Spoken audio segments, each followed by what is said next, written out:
Hi everyone. सावन का महीना जैसे ही आता है हम सभी के घरों में कुछ ना कुछ मीठा बनता ही रहता है। तो मैंने सोचा कि क्यों ना आप लोगों के साथ मिठाई की एक ऐसी टेस्टी और एकदम यूनिक सी रेसिपी शेयर की जाए, जिसे अगर आप एक बार बनाकर खा लेंगे तो फिर आप इसे बार बार बनाना पसंद करेंगे।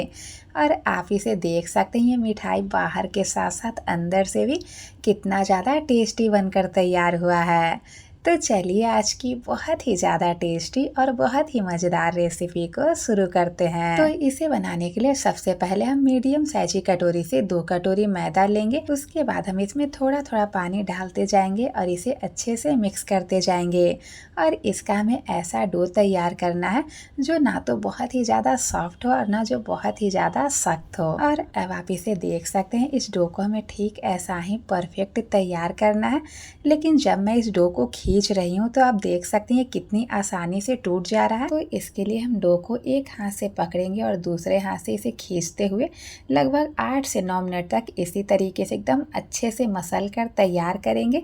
ऐसा करने से ये मिठाई एकदम परफेक्ट बनकर तैयार होती है। और अब आप इसे देख सकते हैं, इसे इस तरीके से अच्छे से मसलने के बाद ये पहले से कितना ज़्यादा सॉफ्ट हो चुका है। और आप इसे देख सकते हैं, जब हम इसे खींच रहे हैं तो ये पहले की तरह आसानी से टूट नहीं रहा है। अब हम इस डो में से इस तरीके से मीडियम साइज की लोई कट करेंगे और इसे इस तरीके से पीछे की ओर टक करते हुए इसकी गोल मटोल सी लोई बनाकर तैयार कर लेंगे।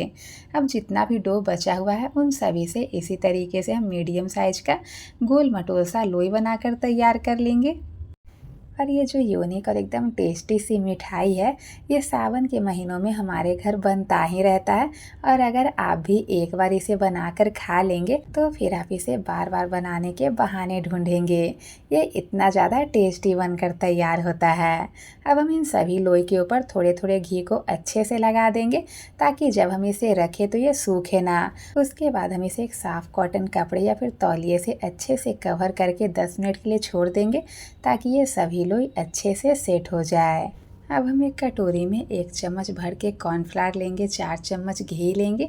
पर आप चाहें तो कॉर्नफ्लावर की जगह मैदे का यूज कर सकते हैं और घी की जगह रिफाइन ऑयल का भी यूज कर सकते हैं। अब हम इन सभी को एकदम अच्छे से मिक्स कर लेंगे। और अब आप इसे देख सकते हैं कितने अच्छे से मिक्स हो चुका है। तो चलिए अभी हम इसे साइड में रखते हैं और अब लोई को देखते हैं। अब हम एक लोई को लेंगे और इसके सेंटर में इस तरीके से होल करेंगे। अब हमने जो मिक्सचर को तैयार करके रखा हुआ था उसे इसके ऊपर थोड़ा थोड़ा लगाएंगे और इसे इस तरीके से खींचते हुए इसे सिलेंडर शेप दे देंगे। अब हम इसे फिर से कवर करके 10 मिनट के लिए छोड़ देंगे। अब हम गैस ऑन करेंगे और गैस पर कढ़ाई चढ़ाएंगे। मीडियम साइज की कटोरी से आधा कटोरी इसमें चीनी डालेंगे और जितना हमने चीनी लिया है उतना ही इसमें पानी डालेंगे।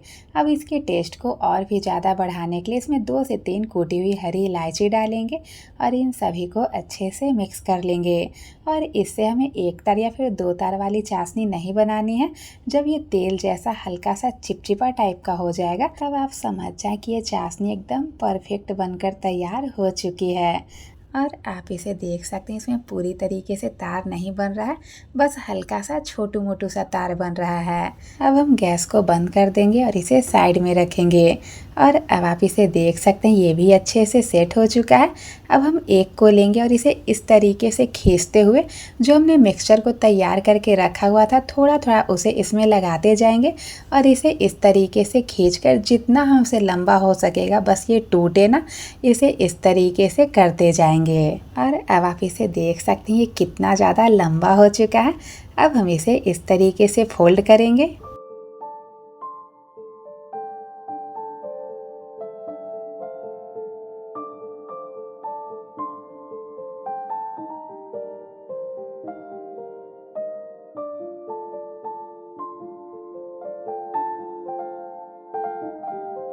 अब हम इसी तरीके से सभी को बनाकर तैयार कर लेंगे। अब हमने जो सबसे पहले फोल्ड करके रखा हुआ था उसे लेंगे और इसे फिर से इस तरीके से खींचते जाएंगे और जो हमने मिक्सचर को तैयार करके रखा हुआ था थोड़ा थोड़ा उसे लगाते जाएंगे और इसे इस तरीके से खींचते हुए लंबा करेंगे। फिर इसे इस तरीके से अच्छे से फोल्ड करेंगे और इस प्रोसेस को हमें कम से कम 9 से 10 बार करना है। और अब आप इसे देख सकते हैं, इस प्रोसेस को सही ढंग से करने की वजह से इसमें कितनी सुंदर सुंदर और एकदम एकदम महीन महीन छोटी छोटी जालियां बनकर तैयार हुई है। अब हम इसे 2 इक्वल पार्ट में तोड़ लेंगे और इसे इस तरीके से हल्का सा लंबा करते हुए इसे इस तरीके से अच्छे से फोल्ड कर लेंगे।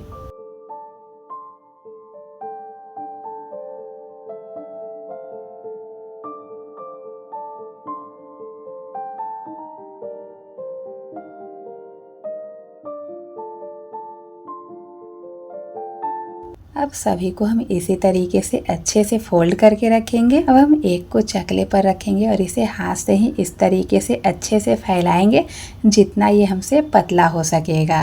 और आप इसे देख सकते हैं, जब मैंने इसे इस तरीके से अच्छे से फैला दिया है तो जो रेशम का पतला पतला धागा रहता है ठीक वैसा ही इसमें पतला पतला एकदम जाली बनी हुई है।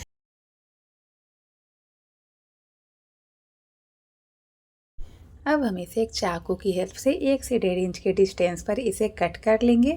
उसके बाद हम इसे इस तरीके से अच्छे से फोल्ड करेंगे। अब हम इसे एक चाकू की हेल्प से 2 इक्वल पार्ट में अच्छे से कट कर लेंगे। और अब आप इसे देख सकते हैं इसमें कितनी सुंदर सी लेयर बनी है। अब हम इसे इस तरीके से हल्का सा प्रेस करने के बाद इसके सेंटर में एक लौंग को इस तरीके से अच्छे से लगा देंगे। इसकी वजह से इस मिठाई का टेस्ट तो बढ़ता ही है, इसके साथ ही साथ ये देखने में भी बहुत ही ज़्यादा टेस्टी लगता है। अब मैंने ऑयल को पहले ही गर्म होने के लिए चढ़ा दिया था। जब ऑयल मीडियम गर्म हो जाएगा तो एक बार में जितना मिठाई फ्राई हो पाएगा उतने को हम ऑयल में डालेंगे और इसे एकदम लो फ्लेम पर उलटते पलटते हुए तब तक हम इसे अच्छे से फ्राई करना है जब तक इसमें ऐसा बढ़िया सा गोल्डन ब्राउन कलर ना आ जाए। और इस मिठाई को फ्राई करते समय ना तो हमें गैस के फ्लेम को मीडियम रखना है और ना ही हाई। ऐसा करने से इसमें ऊपर से तो एकदम बढ़िया कलर आ जाएगा लेकिन अंदर से ये कच्चा ही रह जाता है। इसीलिए अब जब भी इस मिठाई को बनाए तो गैस के फ्लेम को एकदम लो ही रहने दें। अब हम इन सभी को चाशनी में डालेंगे और इसे चाशनी में अच्छे से मिक्स करने के बाद इसे एक ढक्कन से कवर करके आधे घंटे के लिए छोड़ देंगे ताकि ये चाशनी को अच्छे से एब्जॉर्व कर सके। उसके बाद हम इसमें लास्ट में थोड़ा सा बारीक कटा हुआ पिस्ता से इसे गार्निश कर देंगे ताकि ये खाने के साथ साथ देखने में भी बहुत ही ज़्यादा टेस्टी लगे। तो आप भी इस रेसिपी को एक बार ज़रूर ट्राई करके देखें, आपको भी ये रेसिपी बहुत ही ज़्यादा पसंद आएगी। और इस मिठाई का टेस्ट इतना ज़्यादा बढ़िया होता है कि इसके सामने बाज़ार की महंगी सी महंगी मिठाइयों का टेस्ट भी फीका लगने लगता है। और अगर आप इस मिठाई को बनाने के लिए इन सभी प्रोसेस को सही तरीके से करेंगे तो ये पहली बार में एकदम परफेक्ट बनकर तैयार होगा। और आप इसे देख सकते हैं, ये बाहर के साथ साथ अंदर से भी कितना ज़्यादा टेस्टी बनकर तैयार हुआ है और इसने चाशनी को भी कितने अच्छे से अंदर तक एब्जॉर्ब किया है।